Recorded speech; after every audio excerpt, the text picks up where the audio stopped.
Hi everyone.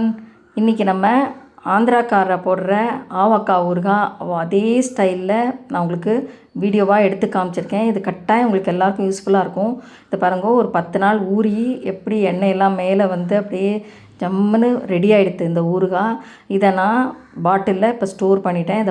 அந்த colour பாருங்க, இந்த என்ன மிளகா பொடி யூஸ் பண்ணேன்னு உங்களுக்கு லிங்க்கில் கொடுக்குறேன். நான் ஆன்லைனில் வாங்கினேன் ஆந்திரா மிளகா பவுடர்.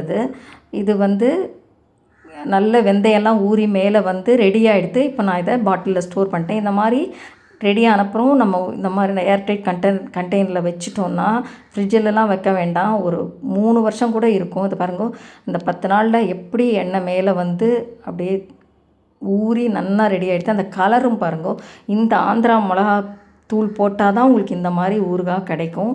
இதை நான் எப்படி போட்டேன்னு உங்களுக்கு சொல்கிறேன்.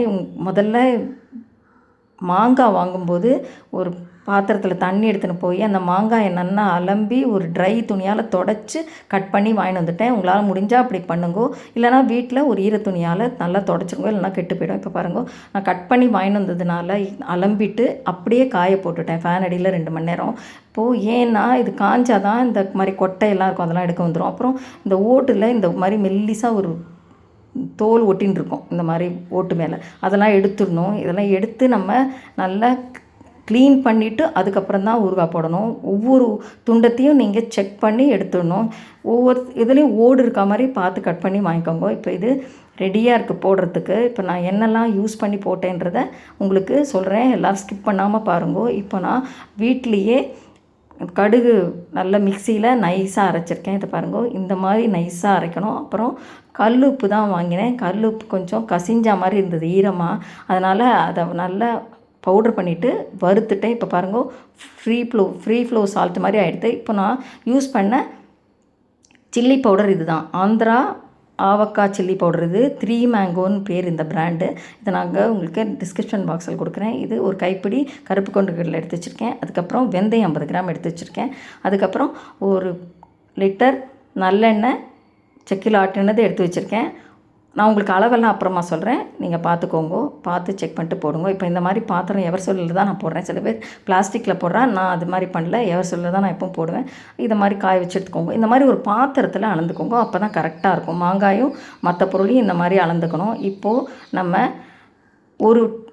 இந்த மாதிரி 1 கப்பு கடுகு பொடி, 1 கப்பு சால்ட்டு போட்டிருக்கேன். அதுக்கப்புறம் வெந்தயம் பாதி எடுத்து போட்டிருக்கேன். அதுக்கப்புறம் மிளகா 1 கப்பு போட்டிருக்கேன். இப்போது நான் இதுக்கு நல்லெண்ணெய் ஒரு 750 ml விட்டுக்கிறேன். ஏன்னா இப்போ நான் 1 கிலோ முதல்ல போட போகிறேன். இது மாங்காய் அளந்து போட போகிறேன், அதனால் 750 ml இது பாருங்கள், அது போட்டிருக்கேன். இப்போது மாங்காயை அளந்து போட்டுடலாம். 1 கிலோவுக்கு இந்த அளவு நான் உங்களுக்கு டிஸ்கிரிப்ஷன் பாக்ஸில் கிளியராக கொடுத்துருக்கேன், பார்த்துக்கோங்க. இப்போது நான் இதை மாதிரி தான் நான் போடுறேன். முதல்ல தனித்தனியாக பவுடர்லாம் போட மாட்டேன். இந்த மாதிரி ஒரு பேஸ்ட் மாதிரி பண்ணிட்டா உங்களுக்கு கலக்கிறது ஈஸியாக இருக்கும். அது மாங்காயும் சீக்கிரம் கெட்டு போகாது. இப்போ இந்த மாதிரி ரொம்ப ஈஸியாக கலந்துடலாம். ஒரு 2 நிமிஷத்தில் இது நல்லா கலந்துரும். ஒரு பவுடராக போட்டு அதுக்கப்புறம் எண்ணெய் விட்டு அது கலக்கிறதுக்கு குளுக்கிறதுக்கெலாம் டைம் ஆகும். இப்போது நம்ம இதை நல்லா இந்த மாதிரி ட்ரையான இந்த பாத்திரத்தில் எடுத்து வச்சிடலாம். இதுக்கப்புறம் நான் என்ன பண்ணுறேன், இந்த கொண்டக்கடலை சில சமயம் போட்டால் கெட்டு போய்டுறது, அதனால் கொஞ்சமாக எடுத்து ஒரு பாத்திரத்தில் போட்டு அதில் கொண்டக்கடலை கலந்துக்கிறேன். ஏன்னா அது ஃபுல் ஊறுகாயும் கெட்டு போய்டுதுன்னா கஷ்டம். இதுனா நம்ம உடனே யூஸ் பண்ணிடலாம் ஊறின உடனே. இப்போது இதெல்லாம் நல்லா டைட்டாக நம்ம மூடி அப்படியே திறக்காமல் 3 நாள் வச்சிடணும். இப்போ 3 நாள் கழிச்சு இப்போ திறந்துருக்கேன். இது பாருங்க, நல்லா எண்ணெய் விட்டுன்றது. இப்போ நல்லா கலரி நீங்கள் எடுத்து வச்சிடணும். அதுக்கப்புறம் ஒரு 1 வீக் 10 டேஸ் வரைக்கும் இதே பாத்திரத்தில் தான் நான் வச்சுருந்தேன். வச்சு அப்பப்போ கலரி விடுவேன். கலரி விட்டு நல்லா அடியில் மேலே போகிற மாதிரி எண்ணெயில் ஊறுற மாதிரி பார்த்து நல்லா கலரி விட்டதுக்கப்புறம் நீங்கள் பார்த்தீங்கன்னா இந்த மாதிரி நல்ல எண்ணெய் மேலே வந்து அந்த ஊறி வந்துடுது. அதில் போட்ட வெந்தயம் எல்லாமே ஊறிடுது. இப்போ நம்ம ஒரு நல்ல ஏர்டைட் கண்ணாடி பாட்டில்லையோ ஜாடிலையோ ஸ்டோர் பண்ணி வைக்க வேண்டியது தான். நான் வந்து இன்றைக்கி கண்ணாடி பாட்டிலில் நல்லா க்ளீனாக தொடச்சி ட்ரை பண்ணிவிட்டு அதில் எடுத்து ஸ்டோர் பண்ணியிருக்கேன். இதை ஏர் டைட்டாக வச்சுக்கணும். உங்களுக்கு வேணும்னா கொஞ்சமாக எடுத்து ஒரு பாத்திரத்தில் போட்டு நீங்கள் யூஸ் பண்ணிக்கணும். அப்படியே பாட்டிலோடு அப்பப்போ கையை விட்டு திறந்து எடுக்கக்கூடாது. திறந்து எடுத்தால் கெட்டு போயிடும். இது நீங்கள் கட்டாயம் 3 வருஷம் வரைக்கும் கெடவே கெடாது. இந்த ஊறுகாயை கட்டாயம் எல்லோரும் ட்ரை பண்ணி பார்த்துட்டு எப்படி வந்ததுன்னு எனக்கு கமெண்ட் பாக்ஸில் சொல்லுங்கோ.